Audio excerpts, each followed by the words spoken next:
This is the CBS Evening News. Bob Schieffer sitting in tonight for Dan Rather. Good evening.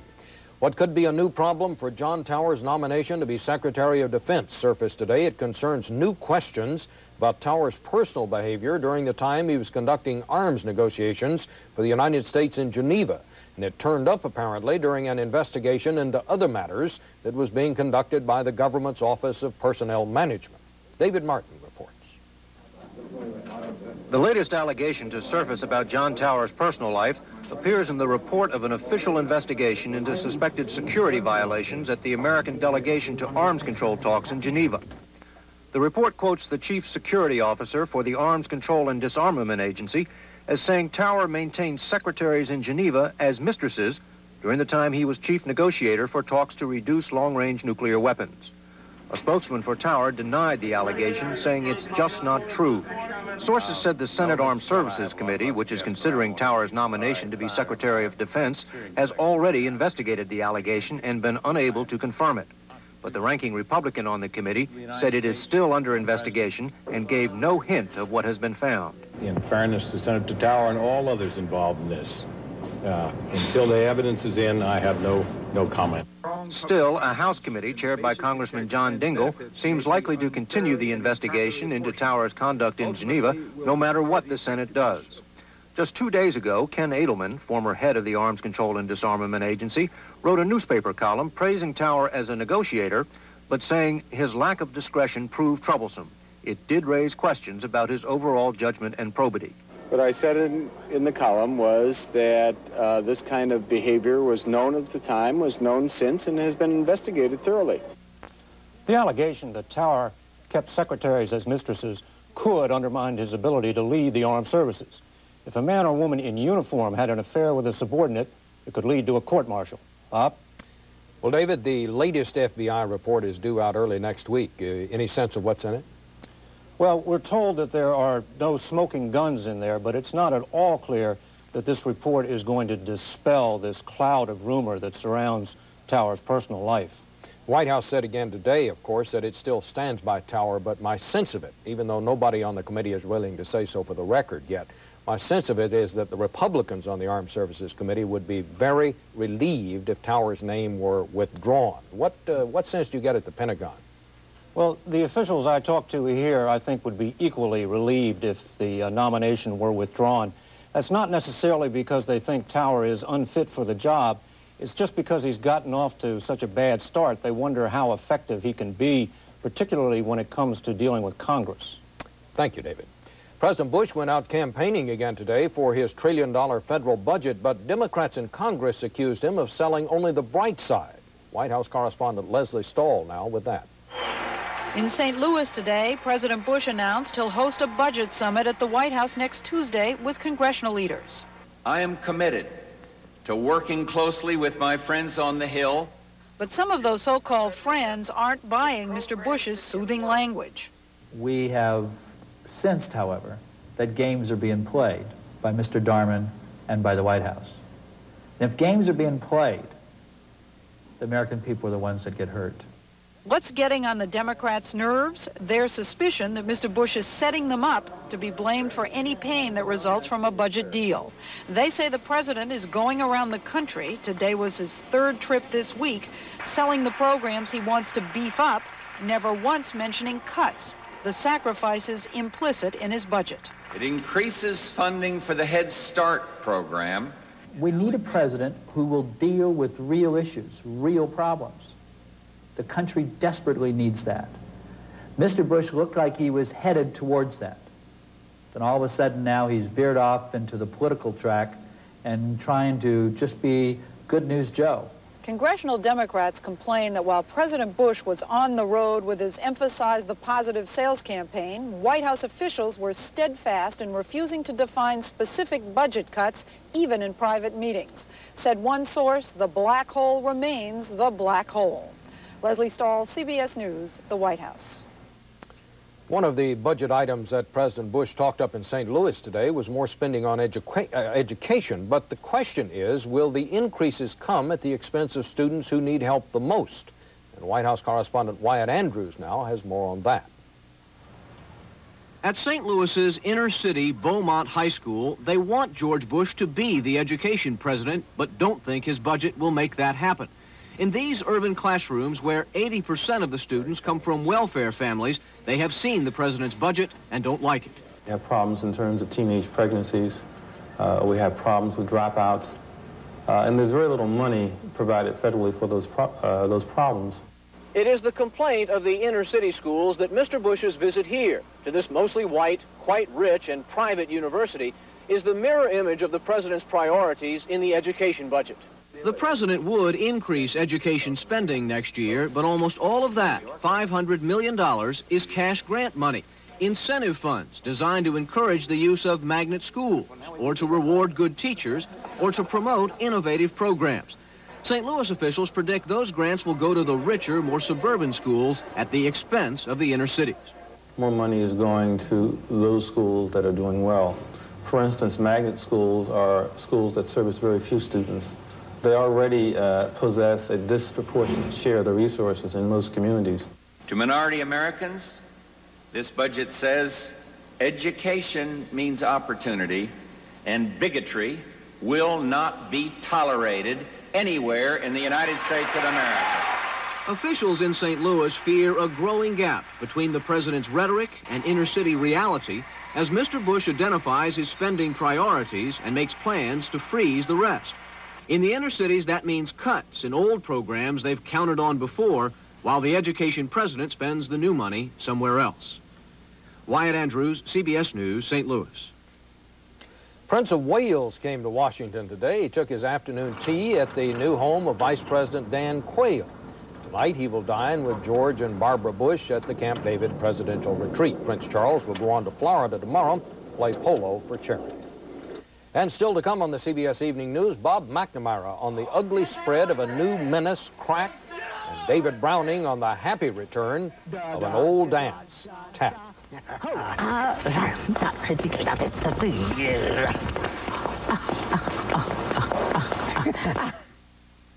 I hear you.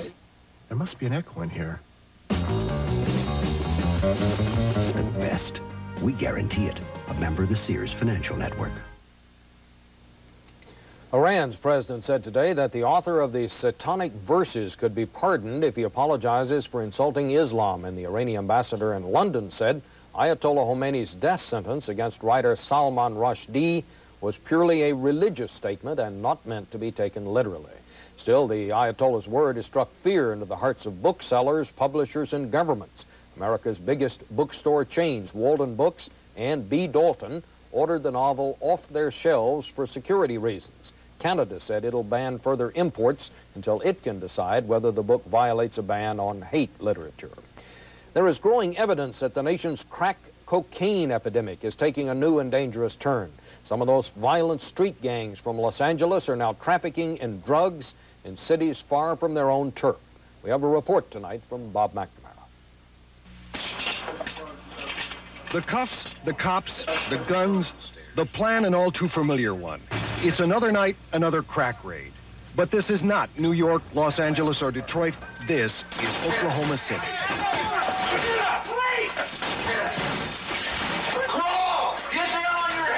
Today, crack cocaine use here is an epidemic, up 200% in the last year. Every time we think the situation is as bad as it can be, we're wrong. It can get a hell of a lot worse, and that's what's happening.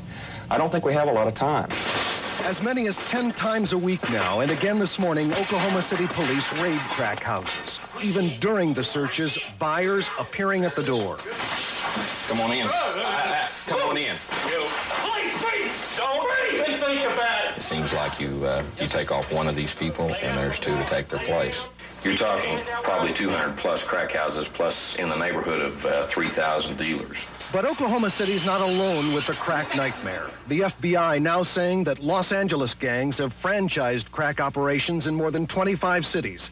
Towns as unlikely as Omaha, Kansas City, Denver, even York, Pennsylvania, bedrock middle America. It's a matter of economics. A rock of crack cocaine is $25 in Oklahoma City.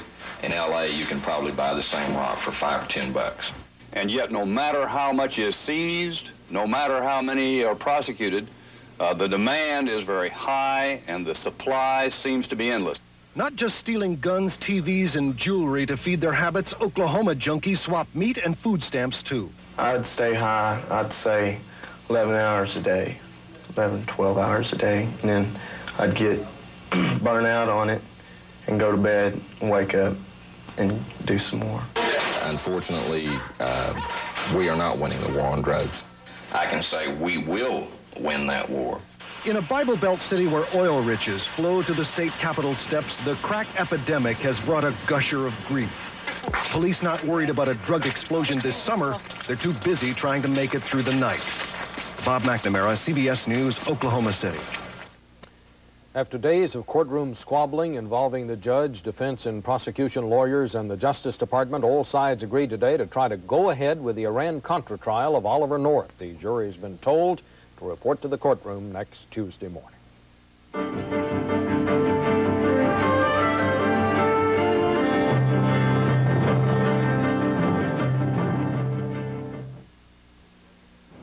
Trade deficits shrank last year for the first time during the Reagan administration, narrowing to $137 billion. That was down almost 20% from the record set in 1987.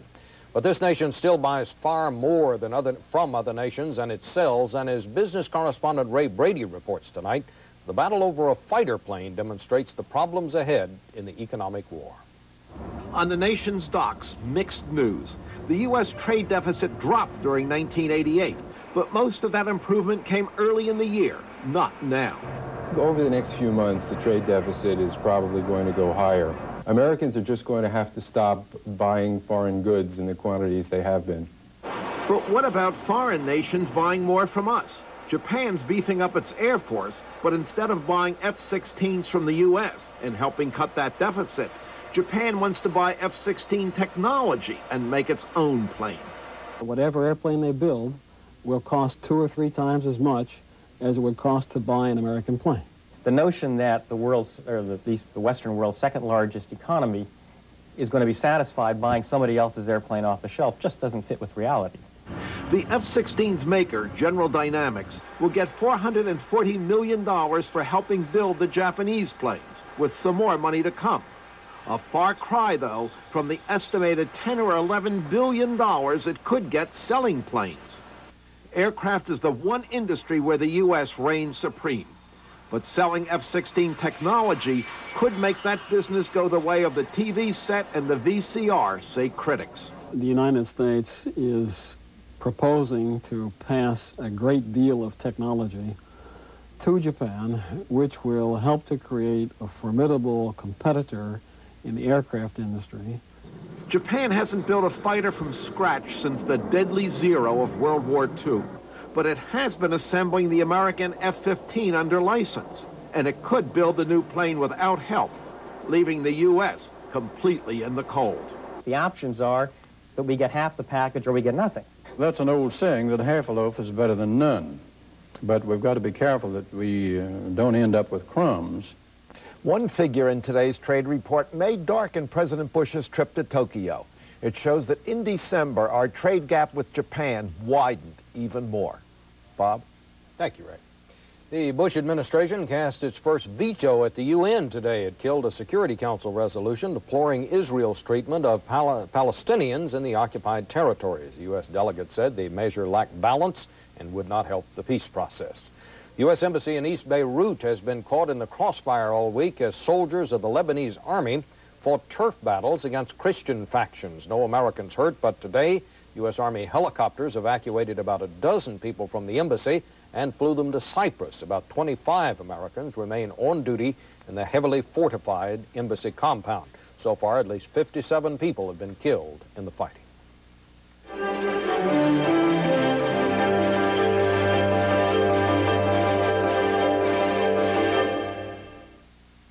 Last night, pulverizing an obscure Brazilian. Since launching his comeback, he has fought 16 virtual unknowns and has knocked out every one. I want to fight Mike Tyson. Give me Mike Tyson. I'm ready for him. I'll fight him tomorrow. Even now, his power is devastating. Nature, says his manager, has given George what few men have. Well, I'll tell you, it's like, I guess you'd say it's like a bear. Imagine a bear hitting you. That's about the way it would be. Well, I don't know how strong he was then, but I know for sure he's strong now. But Boxing Smart Money says George Foreman's comeback is a fraud, that flattening one palooka after another is little more than flim-flam. What are you making a George for? It's a living advertisement for why boxing should be abolished. George Foreman, 252 3/4.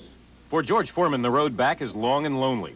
Crowds at a Florida resort where he fought cheered the killer whale, but ignored the ex-champ. In seedy gyms and backwater towns, Foreman now has to promote himself. I tell you, I am the Geritol kid. I want to show kids that if you do not smoke, if you do not drink, you will have these all your days of your life. There he is, holding an American flag. The man who won America's heart when he waved Old Glory at the 1968 Olympic Games seemed awesome as heavyweight champ, but after losing the title to Muhammad Ali in 1974, George Foreman turned to religion and abandoned the ring for 10 years. In the name of Jesus Christ, I now pronounce you man and wife. Working as an evangelist, his weight ballooned to 325 pounds. No one can give up so much and then come back, says the boxing establishment, which thinks Foreman is in it to make a buck. It's big bucks for him. He's walking off with like 40, 50 grand for some fights. Foreman, though, insists he is after more than just another purse. George Foreman is out to whip Father Time. But the fact is the clock will not go back. That is not a fact, what you're saying. The fact is I can become heavyweight champion of the world if I want to at any age. To some, then, Foreman is a testimonial to how high a boxer can reach. To others, a testimonial to how low the fight game has sunk. It tells you what boxing is. It's a joke. Better, he says, because he is smarter, George Foreman in a young man's game is laughing all the way to the bank. In his corner, hope springs eternal. Or is it hoax? Bob Paul, CBS News, Orlando. Hall of Fame pitcher Vernon Lefty Gomez, who won 6 World Series games with the great New York Yankee teams of the 1930s and lost none, died today in Larkspur, California. He was 80. Gomez won more than 20 games in each of 4 seasons, and in 1933, he was the winning pitcher in the first Major League All-Star game ever played.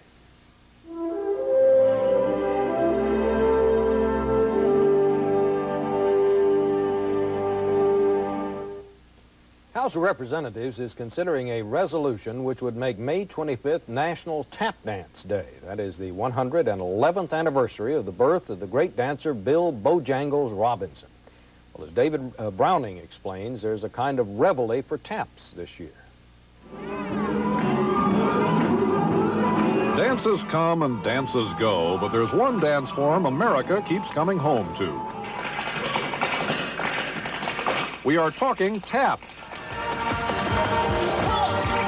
They were tap dancing recently at the inaugural. They're tapping on Broadway in the new musical Black and Blue. And there's a new movie all about tap and the dancers who kept it alive.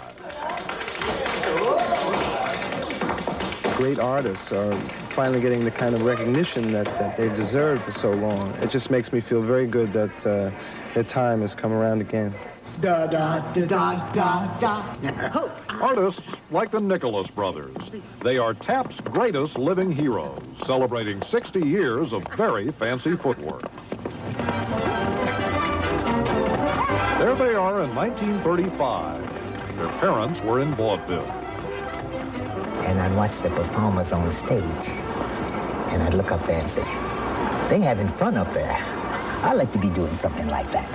Fayard picked it up and taught his younger brother, Harold. To this day, other dancers look at their routines and want to hang up their shoes. At sequences like the one choreographer Nick Castle dreamed up for the film Stormy Weather. And Nick said, don't rehearse it. Just do it. I said, okay. So we did it.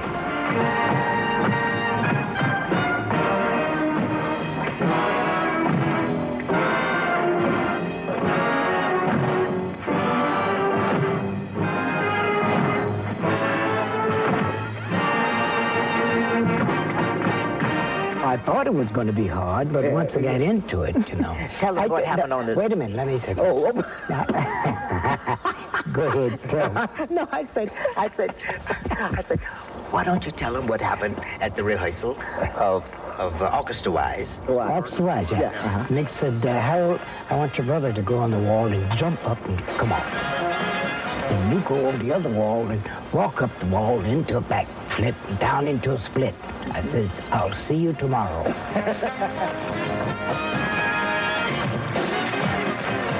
But for all their fame, the Nicholas brothers in their heyday starred largely in black films for black audiences.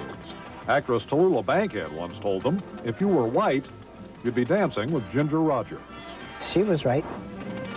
It gives you kind of, sometimes, you know. But, hey, you can't give up. You have to keep on going.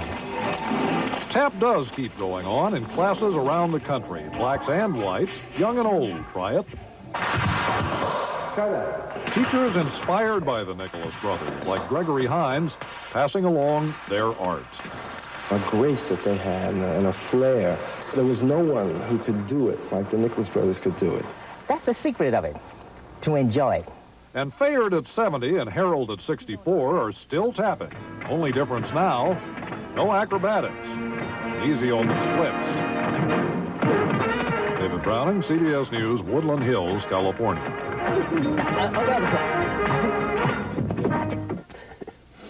Well, that's the news. We'll see you here tomorrow on the Saturday News. And a reminder that Dan Rather will be anchoring the evening news all next week from Tokyo as he heads up CBS News coverage of Emperor Hirohito's funeral and what may be the dawn of a new era in U.S. and Japanese relations.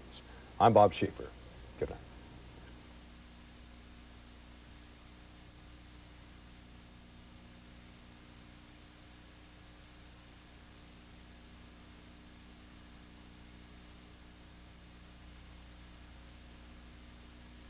This is CBS. Let's play tag.